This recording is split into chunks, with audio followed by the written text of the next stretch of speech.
Imperfections in solids. Usually, a solid consists of a large number of small crystals.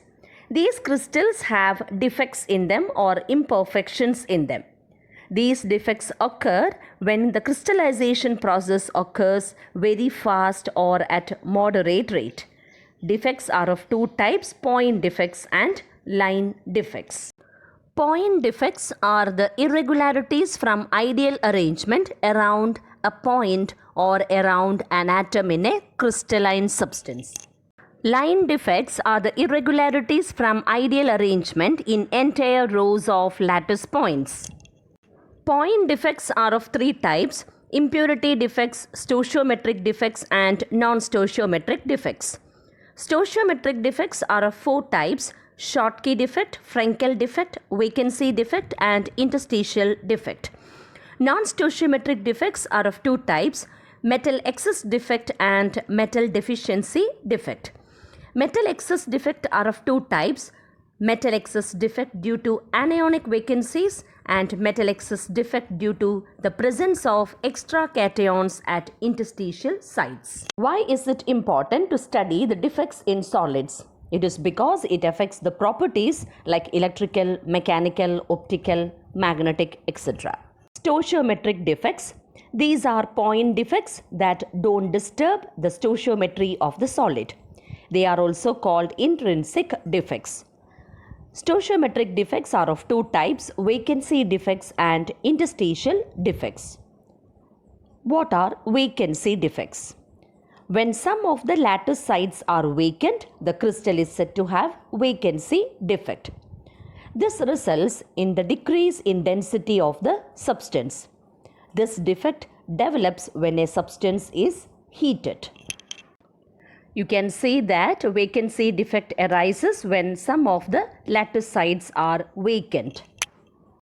In this defect, you can see an extra atom, that is a constituent particle, present at the interstitial site. So when some constituent particles like atoms or molecules occupy an interstitial site, the crystal is said to have interstitial defect. This defect increases the density of the substance. So both vacancy and interstitial defects are thus shown by non-ionic solids.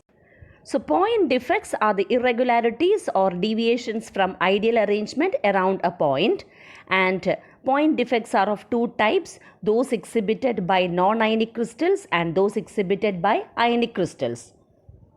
Vacancy and interstitial defects are exhibited by non-ionic crystals. So next, let us discuss about Frenkel and Schottky defect exhibited by ionic crystals. Consider Frenkel defect. You can see the figure here. Which ion is smaller, cation or anion? Cation is smaller than the anion. In this defect, is any lattice site vacant? Yes. Which site is vacant? The site of a cation. Has the cation dislocated to some other position? Yes. Where does it dislocate? To an interstitial site. Therefore, we can say that Frenkel defect is shown by ionic solids. The smaller ion cation is dislocated from its normal site to an interstitial site. It creates a vacancy defect at its original site and an interstitial defect at its new location. It does not change the density of the solid. Frenkel defect is shown by ionic substances in which there is a large difference in the size of ions. For example, zinc sulfide, silver chloride, silver bromide, silver iodide all exhibit Frenkel defect. Schottky defect, you can see the figure. You will be able to find that two of the lattice sites are vacant. Therefore, Schottky defect can be considered as basically a vacancy defect. Out of the two vacant sites, one site is vacant because one cation is missing. What about the other site?